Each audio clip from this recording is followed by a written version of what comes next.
dysentery, diarrheal diseases. The medical people that I spoke to said that they hadn't seen any significant spike. That one aid worker told me they expected that was probably because there have been so many groups that have been trying to provide clean water. There's been an influx of all different kinds of people coming from everywhere, either trucking in tankfuls or bringing in various kinds of purification systems. But there seems to be a real lack of coordination. I followed one nonprofit group called Water Missions International that had been established there before the earthquake, and they bring in a very sophisticated system that costs about $25,000, and it has a filtration and a chlorination aspect to it. And they had been called to assess a tent city to see if they should provide one of these systems. And after 2.5 hours of searching for it, oh, you can't hear? Oh, I'm sorry. Is that better? After 2.5 hours of searching for this tent city, they got there and found out that some French NGO had already been providing clean water into a massive bladder that held tens of thousands of gallons and was filling it 3 times a day with chlorinated water. So it was a lot of wasted time and energy just because a lot of these little groups don't know what everybody else is doing. That's a very brief view of what I saw. Thank you, Ms. Driven. With Dr. Meinhardt having started off and talked about water as a weapon of war and transitioning through Ms. Driven into Professor Kimerling, just take note of a recent press conference that Secretary of State Hillary Clinton had within the past 2 months, talking about all future, and of course the subject of our topic here, all future conflicts and wars will be about water in the coming future. And I think it's a good way to transition right now into Professor Kimerling's discussion in part on development issues in water and the like. Thank you. Okay. Thank you very much. I want to thank the organizers of the conference for convening this and for inviting me. I'm really honored to be part of it.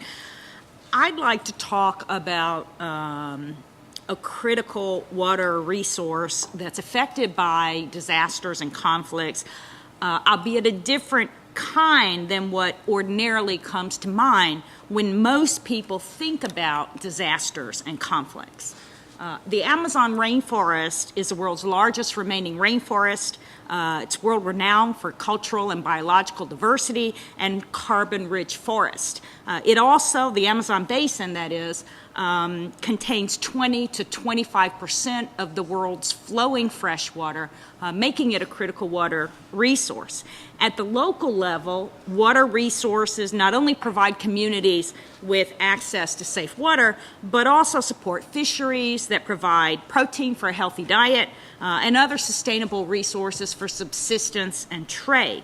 But increasingly, irresponsible development is transforming this life-sustaining element into a vector of disease and destruction. And too often, what outsiders call development and progress looks very different on the ground. And for growing numbers of people in the Amazon, especially indigenous peoples, development has brought disaster and conflict and loss of access to water resources. I was glad to see that the organizers of the conference included preventive action among the issues we need to address, because although we hear a lot, and rightfully so, about the need for action to provide people in developing nations with access to safe water, we hear a lot less about the equally important need for action to protect water resources that sustain water supplies, and the need to ensure that people who have access to safe water don't lose it because of irresponsible development.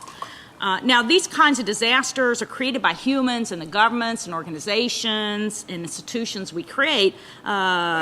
So because of that, we can stop them and prevent new ones. But this will require major changes in thinking and policies, including changes in the way governments, international organizations, and the private sector work with indigenous peoples. Now, there are many kinds of economic activities that are disastrous for indigenous peoples in the Amazon, but I'd like to focus on one type of development that's generating countless conflicts and disasters in the western Amazon, the development of oil and gas reserves. We hear a lot about how burning fossil fuels contributes to global warming and about the harmful consequences of climate change. And today I'd like to invite y'all to think about another side of oil and gas consumption, about where it comes from and how that too affects water resources and human health. The western Amazon includes parts of Bolivia, Colombia, Ecuador, Peru, and western Brazil. It's home to many indigenous peoples, including some of the world's last uncontacted people who live in voluntary isolation in the forest. It has large tracts of intact tropical moist forest, and unlike the eastern Amazon in Brazil, where so much of the global attention has focused, the western Amazon is said to have a high probability of stable climatic conditions and less drought risk in the face of global warming. The search for oil in the Amazon began in the 1930s, but it wasn't until the late 60s and early 70s that the first booms began, initially in Ecuador and soon after in Peru.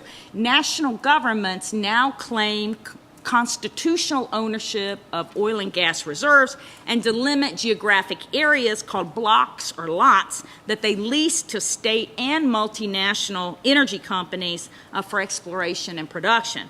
Currently, the growing global demand for oil and gas is fueling unprecedented exploration and production.